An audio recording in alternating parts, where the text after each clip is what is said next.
Good day everyone. This is the Tamron 28-75mm f2.8 Di3 VXD. This second generation of Tamron lens is using a much faster autofocus motor compared to the first RXD system.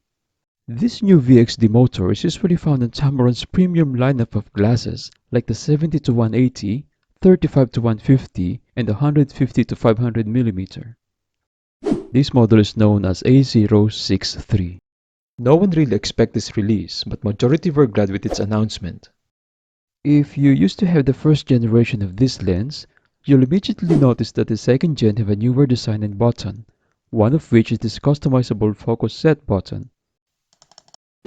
Second thing is the exposed USB-C port, which is used to set the button and to perform lens firmware update. With this port, it can be connected to any computer. From there, you need to download and install the Tamron Lens Utility software to perform any changes.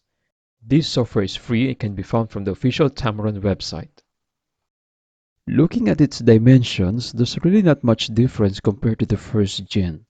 It's 10 grams lighter, better build quality, and much easier to hold. So comparing this side by side with the G1, it's kinda glossy but looks more premium due to its new design. And believe it or not, it's just $20 more than the original.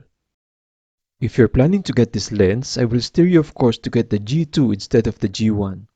Only get the G1 if someone is selling it at a heavily discounted price. It's still a very good lens though. Looking at its rear mount, the G2 also have this raised rubber O-ring for excellent weather sealing. It's present on almost all Tamron lenses designed for Sony alpha cameras, which is a very good thing. It's also worth mentioning these internal moisture-resistant construction seals to fully protect your lens and the camera body against dust and other outside elements.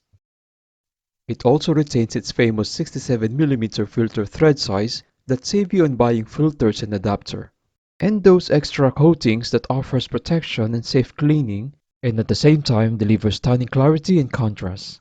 And thanks to its optical construction, which consists of 17 elements and 15 groups. 28-75mm focal length is normally a huge debate over the 24-70mm.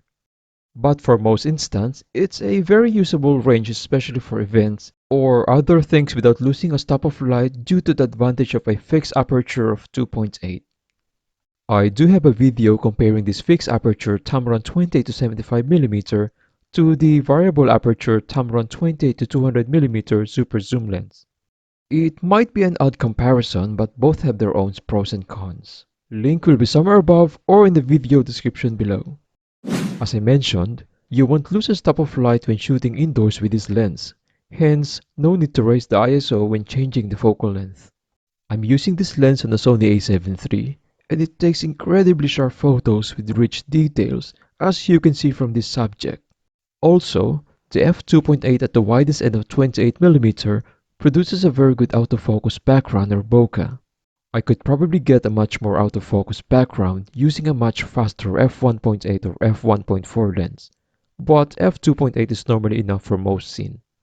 Bokeh of course is much more prominent at the longest end of 75mm, which is true for longer or telephoto lenses, and it usually gets better if you take the shot a bit closer. Background blur or bokeh is objective. Overall, I'm happy with the rendering that I'm getting from this fixed f2.8 zoom lens. I've also put a download link for the raw files in the video description below, so you can also check them on your own. And just like I did with the Tamron 20-200mm, I tested this lens on a gimbal using Zion Weeble S.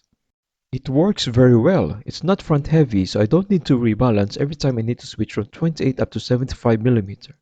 What do you think about this lens? Please post your comments below. With regards to shooting handheld, this lens doesn't have a built-in stabilization, so it will rely on the camera body's built-in steady shot. For camera body, I'm using Sony a7 III, and here's the difference with steady shot on and off on the widest and the longest end. Tamron had gone a long way. This lens goes head-to-head with both the Sony 24-70mm f2.8 GM and the Sigma 24-70 f2.8 DG Art. My apology for this rolling shutter from my a7 III, but this G2 focus is very fast and quiet. Minimum object distance is also great. At the wide 28mm, it can focus from around 7.1 inches with a magnification ratio of 1:2.7. Definitely not a macro lens, but that close-up shot is very handy. Meanwhile, at the longer end of 75mm, it can focus from 15 inches, giving a magnification ratio of 1:4.1. It's very sharp, even if you zoom in at around 100%. It's always nice to see these close-up details. But again, this is a 1:4.1 magnification. A dedicated macro lens can render 1:1 magnification ratio. So how about distortion and vignetting? As expected from focal length like this, from 28, 35, 50 and 75mm, it inhibits distortion and vignetting. It depends on your taste though. For me, I do like some minor vignetting on my images. But it's just me. After all of them can be fixed by post-processing anyways. I mainly use Adobe Lightroom to fix these issues. Even for example this image that was taken backlit against the sun. Chromatic aberration and color fringing normally develops during this scene. Here's a shot taken at 28mm. There's a 0 to minimal color fringing, but we can easily remove this by clicking the Remove Chromatic Aberration button or by manually defringing it. As you can see, it's gone like magic. It's kinda hard to spot other issues unless I zoom in to 100%.